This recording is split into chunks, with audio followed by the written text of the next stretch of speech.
നേർവഴിയിലേക്ക് സ്വാഗതം. സർ നമസ്കാരം. നമ്മളിപ്പോൾ എവിടെ നോക്കിയാലും ചെറിയ ചെറിയ തട്ടുകടകൾ, ഭക്ഷണം എല്ലാവർക്കും എല്ലാ സമയത്തും ഒരു വികാരം തന്നെയാണല്ലേ.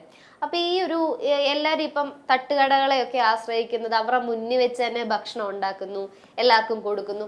അതപ്പോൾ എത്രത്തോളം വൃത്തി കാണും ഇങ്ങനെയുള്ള തട്ടുകടയിലൊക്കെ പോയി നമ്മൾ ഈ ദിവസേന ഭക്ഷണമൊക്കെ കഴിക്കുമ്പോൾ? കേരളത്തിൽ വലിയ നഗരങ്ങളിലും അതുപോലെ പട്ടണങ്ങളിലും ചിലപ്പോൾ ഹൈവേയുടെ സൈഡുകളിലും ജംഗ്ഷനുകളിലും ഒക്കെ തട്ടുകടകളുണ്ട്. അത് ചില തട്ടുകടകൾ രാത്രി പ്രവർത്തിക്കുന്നത്, ചിലത് അല്ലാത്ത സമയങ്ങളിലൊക്കെ പ്രവർത്തിക്കുന്നുണ്ട്. തട്ടുകടകളുടെ ഒരു ഗുണമെന്ന് പറയുന്നത് നമ്മൾ കരുതുന്ന വളരെ സേഫാണ്, വളരെ നല്ലതാണ്. കാരണം നമ്മുടെ മുമ്പ് വെച്ചാണല്ലോ ഭക്ഷണം ഉണ്ടാക്കുന്നത്. അപ്പോൾ ഒരു ഓപ്പൺ ട്രാൻസ്പെറൻറ്റ് എന്നൊക്കെയുള്ള ചിന്തയിലാണ്, വളരെ നല്ലതാണ് എന്ന് കരുതിയാണ് മനുഷ്യർ കഴിക്കുന്നത്. പക്ഷേ വളരെ വളരെ വൃത്തിഹീനമായിട്ടാണ് കൂടുതലും തട്ടുകടകൾ എന്നുള്ളത് പല പരിശോധനകളിലും കണ്ടിട്ടുള്ളതാണ്. ഒന്നാമത്തെ കാര്യം, ഈ തട്ടുകടകളാണെങ്കിലും അവർക്ക് ഒരു ലൈസൻസ് എടുക്കേണ്ടതുണ്ട്. പഞ്ചായത്തിൽ നിന്നോ കോർപ്പറേഷനിൽ നിന്നോ ഒക്കെ ലൈസൻസ് എടുക്കണം. ലൈസൻസിൻ്റെ ഉദ്ദേശം എന്ന് പറയുന്നത് അധികാരികൾ വന്ന് ഇവരെ കഷ്ടപ്പെടുത്താൻ വേണ്ടിയല്ല, പക്ഷേ ഇവർ ചെയ്യുന്ന ആ പണി വൃത്തിയുള്ള രീതിയിലാണ് ചെയ്യുന്നത് എന്ന് ഉറപ്പാക്കാൻ വേണ്ടിയിട്ടാണ് ഈ ലൈസൻസ് കൊടുക്കുന്നത്. അപ്പോൾ ലൈസൻസ് വേണമെന്ന് പറയുന്നത്. ഈ ലൈസൻസ് ഇല്ലാതെ ഇങ്ങനത്തെ ചെറിയ ചെറിയ തട്ടുകടകളൊക്കെ പ്രവർത്തിക്കാൻ പറ്റുമോ? ശരിക്കും പറ്റത്തില്ല. കാരണം കൊച്ചി നഗരത്തിൽ തന്നെ അടുത്ത കാലത്ത് പറയുന്നു 2350 ലൈസൻസ് കൊടുത്തിരിക്കുന്ന തട്ടുകടകൾ, അല്ലെങ്കിൽ സ്ട്രീറ്റ് വെൻഡേഴ്സ് എന്ന് പറയുന്നത്. കുറച്ച് ഫുഡിൻ്റെയാണ്, ബാക്കി അല്ലാത്തതുണ്ട്, തുണി വിൽക്കുന്നതൊക്കെ ഉണ്ടാകാം. പക്ഷേ 5000-ലധികം ഇവിടെ ഉണ്ട്. ലൈസൻസ് ഇല്ലാതെയാണ് കൂടുതലും പ്രവർത്തിക്കുന്നത്. അപ്പോൾ ഇതിൻ്റെ ഒരു ഭക്ഷണം വിൽക്കുന്ന കടകളുടെ കാര്യം വന്നു കഴിഞ്ഞാൽ, ഒന്ന് ഈ ഹൈജീനിലെ ഒരു 4 Cകൾ എന്ന് പറയും, ഫുഡ് ഹൈജീനെ പറ്റി പറയുന്നതാണ്. അതായത് ഒന്ന് ക്ലീനിങ്. ഇവർ വാങ്ങിക്കുന്ന സാധനങ്ങൾ ഒക്കെ ക്ലീൻ ചെയ്യുന്നുണ്ടോ? നന്നായിട്ട് ക്ലീൻ ചെയ്യുന്നുണ്ടെങ്കിൽ തന്നെ അത് എന്ത് വെള്ളത്തിലാണ് ക്ലീൻ ചെയ്യുന്നത്? നല്ല വെള്ളമാണ് അവർ ക്ലീൻ ചെയ്യുന്നത്. ഈ തട്ടുകടയിൽ നിന്നൊക്കെ അവർ ഈ ഉഴുന്നുവട അങ്ങനെയുള്ള സാധനങ്ങളൊക്കെ അവർ വീട്ടിൽ നിന്ന് ഉണ്ടാക്കിക്കൊണ്ട് വരും. അതിന്റെ എന്നിട്ട് നമ്മുടെ മുന്നിൽ വെച്ച് തന്നെ ഉണ്ടാക്കി തരുന്നതുള്ളൂ. ഇവർ ഏത് വെള്ളമാണ് നമുക്ക് അറിഞ്ഞുകൂടല്ലോ. അതുപോലെ ക്ലീൻ അവർ നമ്മൾ കഴിച്ച ശേഷമുള്ള പാത്രം കഴുകുന്നത് ശ്രദ്ധിച്ചിട്ടുണ്ടോ? നന്നായിട്ടാണ് അവർ പാത്രം കഴുകുന്നത്. ആ പാത്രം കഴുകുന്നത് തന്നെ അവർ ഒരു ബക്കറ്റിൽ ഒരു വെള്ളം വെച്ചിട്ട് അതിൻ്റെ അകത്ത് തന്നെ ഒരു 10-15 പാത്രം തന്നെ ഒരേ വെള്ളത്തിൽ തന്നെ കഴുകുന്നുണ്ടാകാം. അപ്പോൾ അതൊരു വേറൊരു സിയാണ്. ക്രോസ് കണ്ടാമിനേഷൻ വരാൻ വേണ്ടിയിട്ടുള്ള സാധ്യതയുണ്ട്. അതുപോലെ കുക്കിംഗ് എന്ന് പറയുന്നത് കറക്റ്റ് ടെമ്പറേച്ചറിൽ കുക്ക് ചെയ്യുന്നുണ്ടോ, കറക്റ്റ് സമയം കുക്ക് ചെയ്യുന്നുണ്ടോ, കുക്ക് ചെയ്യുന്നുള്ള പാത്രങ്ങൾ മര്യാദയ്ക്ക് കഴുകുന്നുണ്ടോ, അതിനുശേഷമുള്ള സ്റ്റോറേജ്. ചില സാധനങ്ങൾ ഇപ്പോൾ വീട്ടിലുണ്ടാക്കിയിട്ട് കൊണ്ടിരുന്നുണ്ടെങ്കിൽ തന്നെ അത് സ്റ്റോർ ചെയ്യുന്നത് കറക്റ്റ് ടെമ്പറേച്ചറിലാണോ? പല സാധനങ്ങളും especially meat items, diary products, egg based ആയിട്ടുള്ള പ്രോഡക്ട്സ് ഒക്കെ പെട്ടെന്ന് ഹൈ റിസ്ക് ഫുഡ് എന്നതിന് പറയുക. വളരെ ഹൈ റിസ്ക് ആയിട്ടുള്ള ഫുഡ് മര്യാദയ്ക്ക് സ്റ്റോർ ചെയ്യുന്നുണ്ടോ? തട്ടുകടയിൽ അതിനുള്ള സംവിധാനം ഇല്ലല്ലോ. അപ്പോൾ ഈ 4 Cs എന്ന് പറയുന്നത് cleaning, cooking, cross contamination, chilling എന്നൊക്കെ പറഞ്ഞു. അതിൻ്റെ അടുത്ത കാലത്ത് ഒരു സിയും കൂടെ വന്ന് ആഡ് ചെയ്തിട്ടുണ്ട്. അതായത് ചൂസ് എന്ന് പറയും. ഇവർ ചൂസ് ചെയ്യുന്ന റോ മെറ്റീരിയൽസ് എന്താണ്? ചിലപ്പോൾ വിഷമുള്ള പച്ചക്കറി ആയിരിക്കും, പാല് ചിലപ്പം കറക്റ്റ് ആയിരിക്കത്തില്ല, അവർ ഉപയോഗിക്കുന്ന എണ്ണ മായം ചേർന്ന എണ്ണയായിരിക്കാം. അത് പല പ്രാവശ്യം ഉപയോഗിക്കുന്ന എണ്ണ ഉപയോഗിക്കുമ്പോൾ തന്നെ അതിൽ പ്രശ്നമുണ്ടല്ലോ. ഹെൽത്തി ആണോ എന്ന് ചോദിച്ചു കഴിഞ്ഞാൽ തീർച്ചയായിട്ടുമല്ല. ക്രോസ് കണ്ടാമിനേഷൻ തന്നെ എത്ര വിധത്തിലുണ്ടാകാൻ പറ്റും? അവർ തലയിൽ ക്യാപ്പ് വെച്ചിട്ടുണ്ട്, ഏപ്രൺ ഇട്ടിട്ടുണ്ട്, ഗ്ലൗസ് ഉപയോഗിക്കുന്നുണ്ട്. ക്രോസ് കണ്ടാമിനേഷനുള്ള സാധ്യതകൾ വളരെ കൂടുതലാണ്. അവർ കുക്കിങ് പലപ്പോഴും ഹൈജീനിക് അല്ല. ക്ലീനിങ് എന്ന് പറയുന്നത് പലപ്പോഴും പ്രോപ്പറല്ല. പിന്നെ അതിൻ്റെ സ്റ്റോർ ചെയ്യുന്നത് വളരെ പ്രശ്നമുണ്ട്. ഇനി അടുത്തൊരു കാര്യം, ഇവരുണ്ടാക്കിയ ശേഷം എല്ലാം കുറച്ചൊക്കെ മിച്ചം വരാമല്ലോ. കഴിച്ച ശേഷം മനുഷ്യരുടെ പാത്രത്തിൽ കുറച്ചൊക്കെ മിച്ചമുണ്ട്. ആ വേസ്റ്റ് അവരെങ്ങനെ കളയുന്നത്? അതിൻ്റെ തന്നെ ഏതെങ്കിലും ഒരു മൂലയ്ക്കൊണ്ട് ഇടുകയല്ലേ. ഇട്ട് കഴിഞ്ഞാൽ ഉടനെ പട്ടി, പൂച്ച, എലി ഇത്യാദി സാധനങ്ങളൊക്കെ അവിടെ വന്നു കൂടുന്നു. അപ്പോൾ തട്ടുകടകളെന്ന് പറയുന്നത് ഫുഡ് ഹൈജീൻ്റെ കാര്യത്തിൽ വളരെ വളരെ പരിതാപകരമാണ്. കേരളത്തിൽ അത് നോക്കേണ്ടത് ഓരോ പഞ്ചായത്തിൻ്റെയും മുനിസിപ്പാലിറ്റിയുടെയും ഹെൽത്തിൻ്റെ സ്റ്റാൻഡിംഗ് കമ്മിറ്റിയും ഹെൽത്ത് ഇൻസ്പെക്ടറും അങ്ങനത്തെ കുറേ കക്ഷികളുണ്ടല്ലോ. പിന്നെ ഫുഡ് സേഫ്റ്റി ഇൻസ്പെക്ടേഴ്സ് ഉണ്ട്. അപ്പം ഇവരൊക്കെ അത് മര്യാദയ്ക്ക് ശ്രദ്ധിച്ചാലാണ് മനുഷ്യരുടെ ആരോഗ്യം നന്നാവത്തുള്ളൂ. ഇവർ ഈ കുക്ക് ചെയ്യാൻ ഉപയോഗിക്കുന്ന വെള്ളം നല്ല ശുദ്ധജലം തന്നെ ആയിരിക്കും അവർ ഉപയോഗിക്കുന്നത്, അതോ ഒരുപാട് പ്രശ്നങ്ങളൊക്കെ ഉണ്ടാക്കുന്ന മലിനജലമായിരിക്കും യൂസ് ചെയ്യുന്നത്? വലിയ ഫ്ലാറ്റുകൾക്ക് തന്നെ കൊച്ചി നഗരത്തിലേക്ക് കൊടുക്കുന്ന വെള്ളം വളരെ മോശമാണ് എന്നുള്ളത് അടുത്ത കാലത്ത് നമ്മൾ മനസ്സിലാക്കിയതാണല്ലോ. അപ്പോൾ തട്ടുകടക്കാർക്ക് നല്ല വെള്ളം ശേഖരിക്കാനോ, കുപ്പിവെള്ളം അല്ലെങ്കിൽ ഈ ബോട്ടിൽ വാട്ടർ, മിനറൽ വാട്ടർ എന്നൊക്കെ പറയുന്ന കാര്യങ്ങൾ വെച്ച് മാത്രം പാത്രങ്ങൾ കഴുകാനും കുക്ക് ചെയ്യാനും ഒക്കെയുള്ള അത്രയും ഒരു സംവിധാനം അവർ ചെയ്യുന്നുണ്ടാവില്ല. അപ്പോൾ പിന്നെ അവർക്ക് ഇവിടുന്ന് വെള്ളം കിട്ടുന്ന വെള്ളം അത് വെള്ളമാണെന്നുള്ളതേ ഉള്ളൂ. അപ്പോൾ അത് ക്ലീൻ ആകാനുള്ള സാധ്യത പലപ്പോഴും വളരെ കുറവാണ്. ഇന്നത്തെ കാലത്ത് ഈ ഇത്രയും അസുഖങ്ങൾ, ആരോഗ്യ പ്രശ്നങ്ങൾ കൂടുന്നതിന് കാരണം ഇതുപോലെയുള്ള തട്ടുകടയിലെ ആഹാരങ്ങളൊക്കെ തന്നെ ആയിരിക്കുമോ? തട്ടുകടയിലെ ആഹാരങ്ങൾ പണ്ട് കാലത്ത് തട്ടുകടകൾ ഇഡ്ഡലി ഉണ്ടാക്കി കൊടുക്കുന്നു, ഓംലെറ്റ് ഉണ്ടാക്കി കൊടുക്കുന്നു, അല്ലെ നല്ല ചായ, അല്ലെ അവിടെ പരിപ്പ് വട, ഉഴുന്ന് വട, അങ്ങനെ എന്തെങ്കിലും കുറച്ച് ഐറ്റംസ് വളരെ ഫ്രഷായിട്ട് ഉണ്ടാക്കി കൊടുക്കുന്ന അങ്ങനത്തെ ചുരുക്കം ചില തട്ടുകടകൾ ഉണ്ടാക്കി ഇപ്പോഴും ഉണ്ട് കേട്ടോ. അത് അസുഖം ഉണ്ടാക്കത്തൊന്നുമില്ല. ആ ഒരു എണ്ണയാണേലും പലപ്പോഴും മാറുകയും ഹൈജീനിക്കായിട്ട് തന്നെ പലയിടത്തും ഞാൻ കണ്ടിട്ടുണ്ട്. നല്ല ഗ്ലൗസ് ഒക്കെ ഇട്ട് ക്യാപ്പൊക്കെ ഇട്ട് തന്നെ തട്ടുകടകൾ അങ്ങനെ ഹൈജീൻ പ്രിൻസിപ്പിളിൽ. അതുപോലെ അവിടെ നിൽക്കുന്ന ജീവനക്കാർക്ക് ഹെൽത്ത് കാർഡ് വേണ്ടേ? തീർച്ചയായിട്ടും വേണമല്ലോ. ഹെൽത്ത് കാർഡ് എന്ന് പറയുമ്പോൾ ഹെൽത്ത് കാർഡ് എന്ന് വെച്ചാൽ ഒരു 1-2 വർഷം മുമ്പ് എവിടെയോ ഒരു ഫുഡ് പ്രശ്നം ഉണ്ടായപ്പോഴത്തേക്കും നമ്മുടെ മന്ത്രി പ്രഖ്യാപിച്ചു എല്ലാവർക്കും ഹെൽത്ത് കാർഡ് വേണം. ഹെൽത്ത് കാർഡ് എന്ന് പറഞ്ഞാൽ ഈ ഫുഡ് മേഖലയുമായിട്ട് ബന്ധപ്പെട്ട് പ്രോസസ്സിംഗ് ആയാലും ശരി, അല്ലെങ്കിൽ ഹോട്ടലായാലും റെസ്റ്റോറൻ്റ് ആയാലും തട്ടുകടയായാലും ശരി, ഫുഡ് ഹാൻഡിൽ ചെയ്യുന്നവർക്ക് അവർ ഹെൽത്തിയാണ്, അവർക്കൊരു ഇൻഫെക്ഷ്യസ് വേറെ അസുഖങ്ങളൊന്നും ഇല്ല എന്ന് ഉറപ്പുവരുത്താൻ വേണ്ടി സർക്കാരിൻ്റെ പ്രൈമറി ഹെൽത്ത് സെൻ്ററിലോ അല്ലെങ്കിൽ താലൂക്ക് ആശുപത്രിയിലോ എവിടെ ചെന്ന് കഴിഞ്ഞാലും അവരെ ഒന്ന് പരിശോധിച്ച ശേഷം അവർ ഹെൽത്തി ആണെന്നുള്ള ഒരു വിലയിരുത്തലാണ്.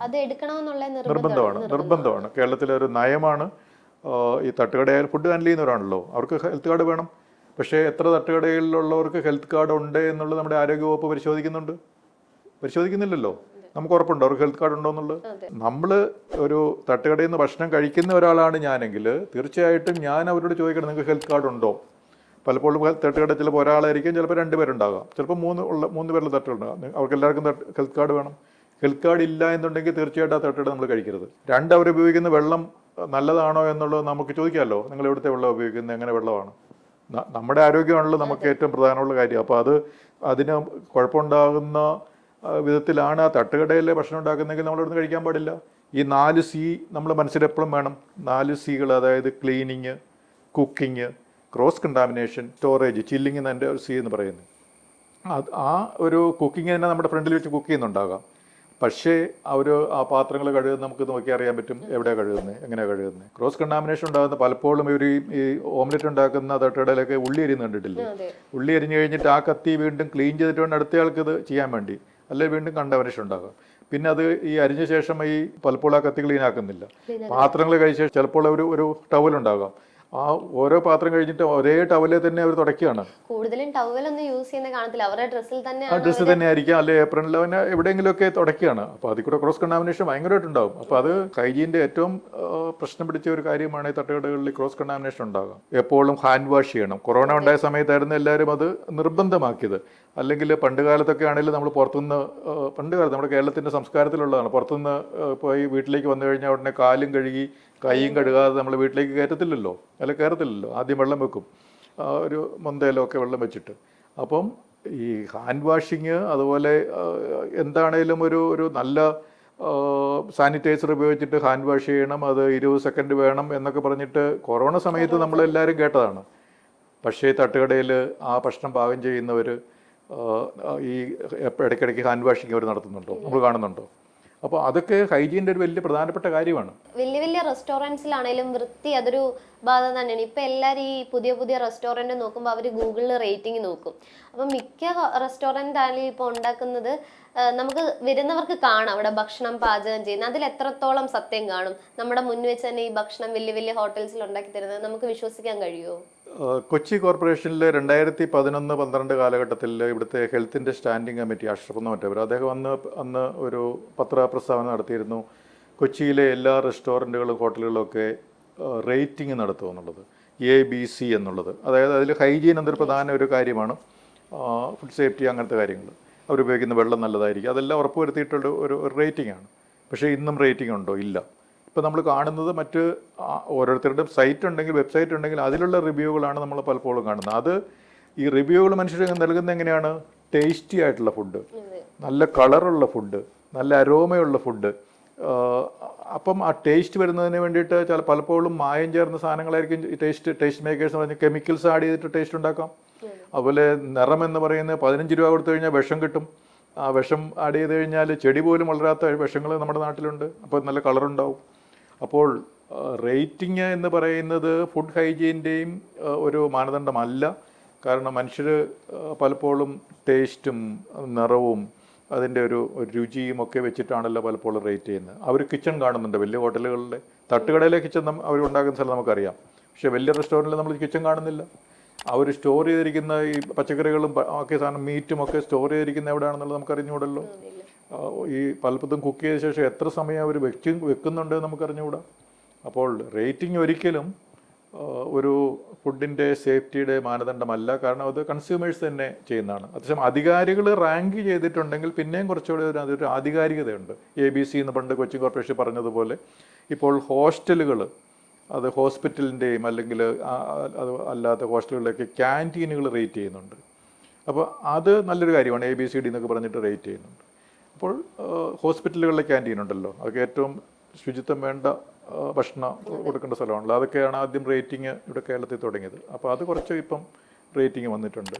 പക്ഷേ തട്ടുകടകളൊക്കെയാണ് ഏറ്റവും അധികം വേണ്ടത്. കാരണം ഒരു വളരെ സാധാരണ മനുഷ്യർ, അതുപോലെ തന്നെ വഴിയിൽ നമ്മൾ യാത്ര ഇഷ്ടംപോലെ ചെയ്യുന്നവരാണല്ലോ മലയാളികൾ. അപ്പോൾ യാത്ര ചെയ്യുമ്പോഴൊക്കെ നമ്മൾ പലപ്പോഴും ആശ്രയിക്കുന്നത് ഈ തട്ടുകടകളെയാണ്.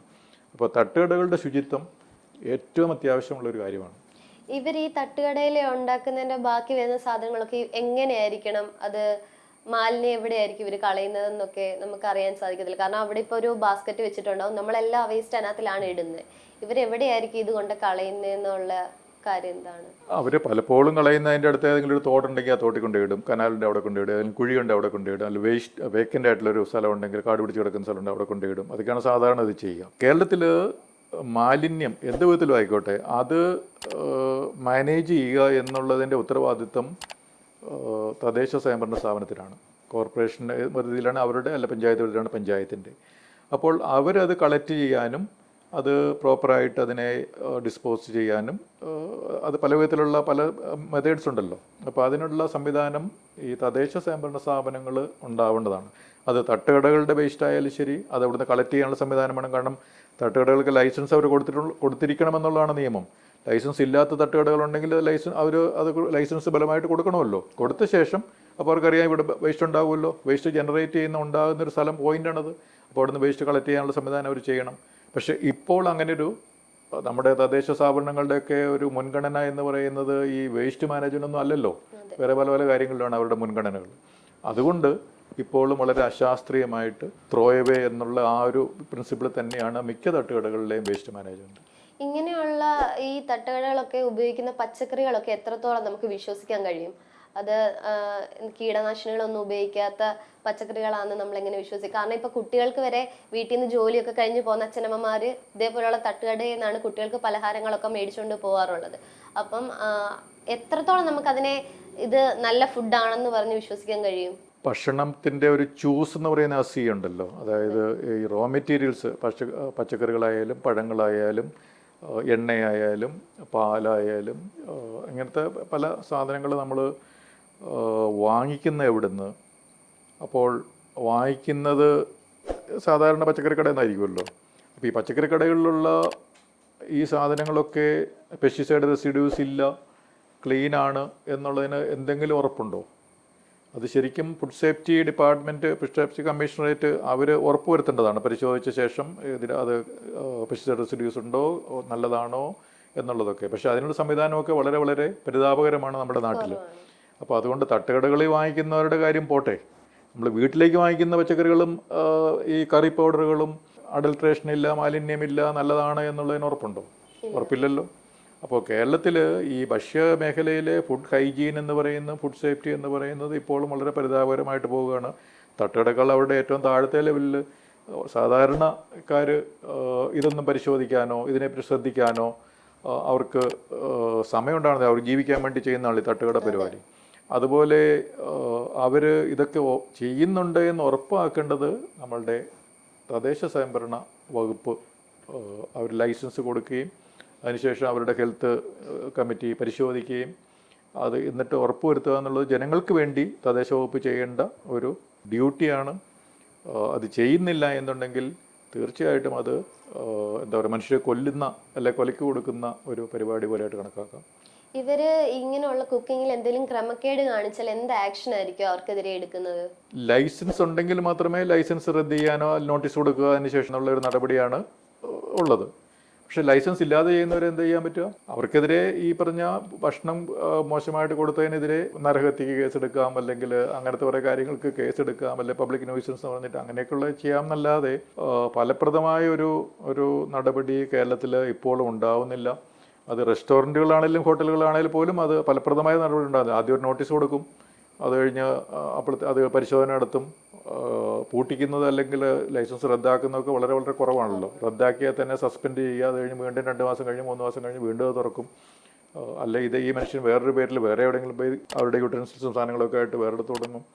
അപ്പോൾ കേരളത്തിൽ ഫലപ്രദമായിട്ട് ഭക്ഷണം ഹൈജീനിക്കായിട്ട് നൽകണമെന്ന് ഉറപ്പുവരുത്താനുള്ള ഒരു പരിശോധനകൾ, അതിൻ്റെ സംവിധാനങ്ങൾ ഒന്നും ഇപ്പോഴും പൂർണ്ണതയിലെത്തിയില്ല. നമ്മളിത് വികസിതമാണ്, നമ്പർ 1 എന്നൊക്കെ പറയുന്നുണ്ടെങ്കിലും നമ്മൾ ഇക്കാര്യത്തിൽ വളരെ വളരെ അലംഭാവത്തിലാണ് ഇപ്പോഴും. അപ്പോൾ നമ്മളുടെ ആരോഗ്യം എന്ന് പറയുന്നത് വീട്ടിൽ നിന്നല്ലാതെ പുറത്തുനിന്ന് ഭക്ഷണം കഴിക്കുമ്പോൾ ഒരു ഹൈ റിസ്ക് ബിഹേവിയറാണ്. നമ്മൾ പലപ്പോഴും ഹൈ റിസ്ക് ബിഹേവിയർ എന്ന് പറയുമല്ലോ, അപകടകരമായ പെരുമാറ്റമെന്ന്. അപ്പോൾ വളരെ നമ്മുടെ ആരോഗ്യത്തെ ബാധിക്കുന്ന, നമ്മുടെ ജീവിതത്തെ ബാധിക്കുന്ന അപകടകരമായ ഒരു പെരുമാറ്റമാണ് കേരളത്തിൽ തട്ടുകടകളിൽ നിന്നും മറ്റു റെസ്റ്റോറൻറ്റുകളിൽ നിന്നൊക്കെ ഭക്ഷണം കഴിക്കാന്നുള്ളത്. അപ്പൊ ഈ ഉഴുന്നോടെയൊക്കെ ആ എണ്ണയോടെ ന്യൂസ് പേപ്പറിലാണ് അവർ തരുന്നത്. അത് ഹെൽത്തിന് ഭയങ്കരമായിട്ട് ഒരു ബുദ്ധിമുട്ടുണ്ടാക്കില്ലേ? ന്യൂസ് പേപ്പറിന്റെ ആ കളർ, ന്യൂസ് പേപ്പറിന്റെ ആ ഒരു മഷി എന്ന് പറയുന്നത് ഹെൽത്തി അല്ല, കഴിക്കാൻ പാടില്ല എന്നുള്ളതൊക്കെ എല്ലാവർക്കും അറിവുള്ള കാര്യമാണ്. പോയിസൺ തന്നെയല്ലേ? പോയിസൺ തന്നെയാണ് അത്. പിന്നെ ഈ എണ്ണ ഇറ്റിറ്റ് വീഴുന്നുള്ളത് തന്നെയും അതും ഒരു നല്ല കാര്യമല്ലല്ലോ. അതിനൊക്കെ പ്രോപ്പറായിട്ടുള്ള ടിഷ്യൂ പേപ്പറുകളോ അല്ലെങ്കിൽ അതിനുള്ള ഇപ്പോൾ പ്ലേറ്റുകളും അങ്ങനത്തെ കാര്യങ്ങളൊന്നും വലിയ കോസ്റ്റ്ലി സാധനങ്ങളൊന്നും അല്ല ഇപ്പോൾ, അതൊക്കെ ആണ് ഉപയോഗിക്കേണ്ടത്. അപ്പോൾ അത് നമ്മൾ ഇപ്പം ഈ സസ്റ്റൈനബിൾ ഡെവലപ്മെൻറ്റ് ഗോൾ എന്ന് പറഞ്ഞിട്ട് UN-ൻ്റെ ഉണ്ടല്ലോ, SDG 1, SDG 2, SDG 3, SDG 4. SDG 1 എന്ന് പറയുന്നത് പോവർട്ടി, SDG 2 വിശപ്പ്, ഹങ്കർ, SDG 3 ആരോഗ്യം, SDG 4 എഡ്യൂക്കേഷൻ. ഇത് 4ഉം കേരളത്തിൽ വളരെ കണക്റ്റഡ് ആണ്. ഇപ്പോഴും നമ്മൾ വളരെ പുറകിലാണ്. നമുക്ക് ദാരിദ്ര്യമുണ്ട്, അതിതീവ്ര ദാരിദ്ര്യം കേരളത്തിലുണ്ട് എന്നുള്ളത് നമുക്കറിയാം. 64,000 കുടുംബങ്ങളുണ്ടെന്നുള്ളതൊക്കെ നമ്മുടെ സർവേ കണ്ടെത്തി. വിശപ്പുള്ളവരുണ്ട്, അതുകൊണ്ടാണ് ഈ പല ഇപ്പോഴും ഈ പൊതി ഭക്ഷണപ്പൊതിയൊക്കെ വിതരണമൊക്കെ നടത്തുന്നത്. എന്തുകൊണ്ടാണ്? മനുഷ്യർക്ക് വിശപ്പ് ഇവിടെ ഉണ്ട്, അതുകൊണ്ടാണ് അതിന് ഡിമാൻഡ് ഉള്ളത്. അതുപോലെ അമ്പലത്തിലാണെങ്കിലും അവിടെയൊക്കെ ഭക്ഷണം കൊടുക്കുന്നിടത്തൊക്കെ പോയി ക്യൂ നിൽക്കുന്നില്ലേ മനുഷ്യർ? വിശപ്പുള്ളത് കൊണ്ടുമുണ്ട്, ഒരു കാരണം തന്നെയാണ്. പിന്നെ ആരോഗ്യമെന്ന് പറയുന്നത് വളരെ വളരെ മോശം അവസ്ഥയിലാണ്. കാരണം ക്യാൻസർ ആയാലും ഉള്ള ഡയബറ്റീസ് ആയാലും അതുപോലെ കിഡ്നി അസുഖങ്ങൾ, ഇതെല്ലാം കൂടി വരുന്നൊരു അവസ്ഥയുണ്ട്. അപ്പോൾ ഇതിൻ്റെ എല്ലാം കാരണം വിദ്യാഭ്യാസം എന്ന് പറയുന്നതിൻ്റെ നിലവാരം വളരെ വളരെ മോശമാണ് എന്നുള്ളതുകൊണ്ടാണ്. തട്ടുകടകൾ പെരുകുന്നുണ്ടെങ്കിൽ, ലൈസൻസ് ഇല്ലാത്ത തട്ടുകടകൾ ഇവിടെ ഇന്നും ഉണ്ടെങ്കിൽ അതിൻ്റെ കാരണം നമ്മുടെ സമൂഹത്തിൽ നമുക്ക് വിദ്യാഭ്യാസമില്ല. അല്ലെങ്കിൽ വിദ്യാഭ്യാസമുള്ളിടത്ത് നമ്മൾ ചോദിക്കുമല്ലോ, നിങ്ങൾക്ക് ഹെൽത്ത് കാർഡ് ഉണ്ടോ, ഈ 4Cs നമുക്കറിയാം, അത് പരിപാലിക്കുന്നുണ്ടോ? പക്ഷെ അങ്ങനെ ആരും ചോദിക്കാൻ തയ്യാറാവുന്നില്ല. അവര് ചെല്ലുന്നു, എന്താ വേണ്ടെന്ന് വെച്ചാൽ ഓർഡർ ചെയ്യുന്നു, മേടിക്കുന്നു, കഴിക്കുന്നു. അങ്ങനെ നമുക്ക് ചോദിക്കാൻ പറ്റുമല്ലോ. കേരളത്തിൽ ചോദിക്കുന്നത് എന്തൊക്കെയാണ് നമ്മൾ ചോദിക്കുന്നത്? ഏതെങ്കിലും ഒരാളൊരു വ്യവസായം തുടങ്ങാൻ വന്നു കഴിഞ്ഞാൽ അവനെ പൂട്ടിക്കാൻ വേണ്ടിയുള്ള ചോദ്യം ചെയ്യാനുള്ള കരുത്തല്ലേ നമുക്കുള്ളൂ. അതുപോലെ ഏതെങ്കിലും ഒരു കട നടത്താൻ വന്നു കഴിഞ്ഞാൽ അവനെ പൂട്ടിക്കുക, കൊടിയൊക്കെ പിടിച്ചിട്ട് അവനെ പൂട്ടിക്കുക. പിന്നെ അഴിമതിക്കെതിരെ ഏതെങ്കിലും ഒരാൾ ഇവിടെ എന്തെങ്കിലും കാര്യങ്ങൾ ചെയ്യാൻ പോയി കഴിഞ്ഞാൽ അവനെ ഇഷ്ടവരപ്പിക്കുക, നശിപ്പിക്കുക. ഇങ്ങനെ കാര്യങ്ങൾ ചോദ്യം ചെയ്യാനുള്ള ഒരു വിദ്യാഭ്യാസമേ നമ്മുടെ നാട്ടിൽ ഇപ്പോൾ ഉള്ളൂ എന്നുള്ളതാണ്. അല്ലാതെ എല്ലാം ലൈസൻസോടുകൂടി പ്രവർത്തിക്കുന്നുള്ള ഉറപ്പുവരുത്തുക, എൻ്റെ ആരോഗ്യം സംരക്ഷിക്കേണ്ട ഉത്തരവാദിത്വം എനിക്കുണ്ട് എന്നുള്ള ഒരു തിരിച്ചറിവും വിദ്യാഭ്യാസമൊക്കെ നമുക്കുണ്ടോ? ഉണ്ടെങ്കിൽ ഈ ഭക്ഷ്യവിഷബാധകളും പ്രശ്നങ്ങളും ഒക്കെ എല്ലാ വർഷവും ഇവിടെ ഉണ്ടാകുമോ? നമുക്കറിയാം എല്ലാവർക്കും ഇപ്പൊ ഫാസ്റ്റ് ഫുഡിനോടാണ് താല്പര്യം. ഇതുപോലെ ഈ മയോണൈസ് എന്നൊക്കെ പറയുന്ന സാധനം കറക്റ്റ് ആയിട്ട് നോക്കിയില്ലെങ്കിൽ അത് നമുക്ക് ഏറ്റവും വലിയൊരു വിഷമാണ്. ടെക്നോളജീസ് ഇല്ലേ ഇപ്പം, എന്നിട്ട് എന്തുകൊണ്ടാണ് ഇങ്ങനെ ചെറിയ കടക്കാർ അതൊന്നും യൂസ് ചെയ്യാത്തത്? ടെക്നോളജി, പല കാര്യങ്ങൾക്ക് ടെക്നോളജി ഉണ്ട്. ഇപ്പോൾ ആർട്ടിഫിഷ്യൽ ഇൻ്റലിജൻസിനെ പറ്റി തന്നെയൊക്കെ നമ്മളിങ്ങനെ വാചാലമായിട്ട് പ്രസംഗിക്കുന്ന, അതൊക്കെ ഇപ്പം നടപ്പാക്കും എന്നൊക്കെ പറയുന്ന ഒരു സംസ്ഥാനമാണ് നമ്മളത്. പക്ഷേ വളരെ ഫുഡ് ടെക്നോളജി എന്ന് പറയുന്നത് ബേസിക് ആയിട്ടുള്ളൊരു ടെക്നോളജിയാണ്. അതിൽ കുറേയധികം വികസനങ്ങൾ വന്നിട്ടുണ്ട് ഫുഡ് ടെക്നോളജി. പക്ഷേ ഫുഡ് ടെക്നോളജി നമ്മളിവിടെ ഉപയോഗിക്കുന്നുണ്ട്. ആകെ കുറേ സാധനങ്ങൾ പൊടിച്ച് പാക്കറ്റിലാക്കി കൊടുക്കുക എന്നുള്ളത് ആണ് ഒരു ഫുഡ് ടെക്നോളജി നമുക്കുള്ളത്. പിന്നെ കുറേ സ്പൈസ് ഒളിയോറോസിൻ എന്നൊക്കെ പറഞ്ഞിട്ട് വേറൊരു ഫുഡ് ബേസ്ഡ് ആണല്ലോ ഫുഡ് ടെക്നോളജി നമുക്കിവിടെ കുറേ ഉണ്ട്. നമുക്ക് കേരളത്തിലാണ് തുടങ്ങിയത്. ബാക്കി പിന്നെ എന്ത് ഫുഡ് ടെക്നോളജി നമുക്കിവിടെ ഉള്ളത്? ചിപ്സ്, അതൊക്കെ പണ്ട് കാലത്തുള്ളതാണല്ലോ. എണ്ണ തന്നെ വീണ്ടും വീണ്ടും ഉപയോഗിക്കുന്നത്, അത് ക്യാൻസർ കോസിങ് ആണെന്നൊക്കെയുള്ള കാര്യങ്ങളൊക്കെ റിസർച്ചിൽ വന്നിട്ടുള്ള കാര്യങ്ങളാണ്. പക്ഷേ നമ്മൾ കൺസ്യൂമേഴ്സ്, ഞാൻ എഡ്യൂക്കേഷനെ പറ്റി പറഞ്ഞില്ല, SDG 4, അത് ഇപ്പോഴും നമ്മൾ വളരെ വളരെ പുറകിലാണ്. നമ്മളുടെ ആരോഗ്യ സംരക്ഷണം നമ്മുടെ ഉത്തരവാദിത്തമാണ്. അപ്പോൾ അതിനുവേണ്ടി എന്തൊക്കെ നോളജാണ് നമുക്ക് വേണ്ടത് എന്നുള്ളത് നമ്മൾ സ്വായത്തമാക്കിയിട്ടുണ്ടോ? ഇല്ലെങ്കിൽ എന്ത് എഡ്യൂക്കേഷനാണ് നമുക്കുള്ളത്? നമ്മുടെ ആരോഗ്യം കഴിഞ്ഞിട്ടില്ലേ ബാക്കി കാര്യങ്ങളുള്ളൂ. അപ്പോൾ അതിലുള്ള എഡ്യൂക്കേഷൻ വളരെ കുറവാണ്. അപ്പോൾ അത് എഡ്യൂക്കേറ്റ് ചെയ്യേണ്ടത് ആരെന്ന് വെച്ച് കഴിഞ്ഞാൽ, ഒന്ന് നമ്മളുടെ എഡ്യൂക്കേഷൻ ഡിപ്പാർട്ട്മെൻറ്റുകൾ, രണ്ട് ഹെൽത്ത് ഡിപ്പാർട്ട്മെൻറ്റ്, തദ്ദേശ സ്വയംഭരണ സ്ഥാപനങ്ങൾ. ഈ ബിൽ ബോർഡുകളൊക്കെ ഓരോ പല സാധനങ്ങളുടെയും പരസ്യത്തിന് വേണ്ടി റോഡ് നീളെ ഉണ്ടല്ലോ. ഈ നമ്മളുടെ ഫുഡിൻ്റെ ഹൈജീനെ പറ്റിയും ശ്രദ്ധിക്കേണ്ട കാര്യങ്ങളെ പറ്റിയുള്ള ഈ പരസ്യ ബോർഡുകൾ നമ്മൾ റോഡിൽ എവിടെയെങ്കിലും കാണുന്നുണ്ടോ? അതൊക്കെ പക്ഷേ തദ്ദേശ സ്ഥാപനങ്ങൾക്ക് വെക്കാമല്ലോ, ആരോഗ്യവകുപ്പിന് വെക്കാമല്ലോ. ഇവിടെ പല ജാഥ നടത്തുമ്പോഴത്തേക്കും മന്ത്രിമാരും ഒക്കെ കാസർഗോഡ് മുതൽ തിരുവനന്തപുരം നടത്തുമ്പോഴത്തേക്ക് വലിയ വലിയ പരസ്യ ബോർഡുകൾ അവരുടെ മുഖമൊക്കെ വെച്ചിട്ട് കൊണ്ടുവന്നല്ലോ. പക്ഷെ മനുഷ്യരുടെ ആരോഗ്യത്തെ ബാധിക്കുന്ന പ്രശ്നങ്ങളിലുള്ള ഹൈജീൻ എന്തൊക്കെ കാര്യങ്ങളാണ് ശ്രദ്ധിക്കേണ്ടതെന്നുള്ളത് അതിൻ്റെ വലിയ പരസ്യ ബോർഡുകൾ വെക്കേണ്ട ഉത്തരവാദിത്വം ഗവൺമെൻറ്റിനില്ലേ? എന്നാലല്ലേ ജനങ്ങളുടെ ആരോഗ്യത്തിൽ ഈ സർക്കാരിന് താല്പര്യമുണ്ട് എന്ന് നമുക്ക് മനസ്സിലാകത്തുള്ളൂ. ഇപ്പോൾ അതില്ലല്ലോ.